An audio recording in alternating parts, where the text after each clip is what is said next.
Pagdiriwang ng ika-80 anibersaryo ng kalayaan ng Indonesia, pinangunahan ni Indonesian Ambassador to the Philippines, Agus Wijoyo. Si Gab Villegas sa detalye.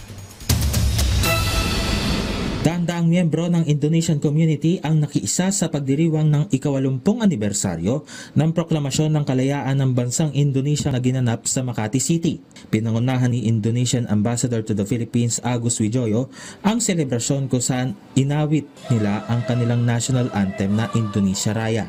Sa kanyang talumpati, sinabi ni Ambassador Wijoyo na layo ng kanilang gobyerno na mapalaya ang kanilang mamamayan mula sa kahirapan, gutom at pagdurusa. Negara kita harus bisa berdiri di atas kaki sendiri. Untuk itu, pemerintah Indonesia terus berupaya memperjuangkan kemandirian pangan dan memastikan kebutuhan pangan secara kuantitas seluruh rakyat Indonesia terpenuhi gizinya.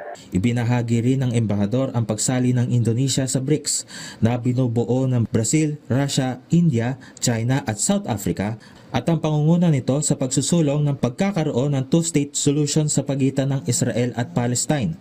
Naniniwala rin si Ambassador Wijoyo na malalagpasan nila ang mga pagsubok na kanilang hinaharap bilang isang bansa.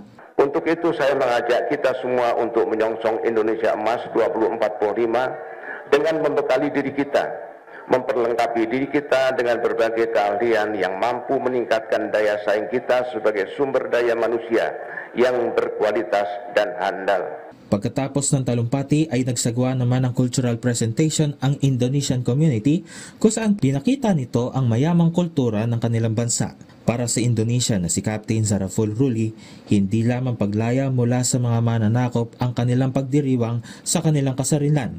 Bagkus ito rin ay paalala ng pagsulong. You are not bounded by any forces and you have the liberty to have your own way of doing things, and that's something big for a country.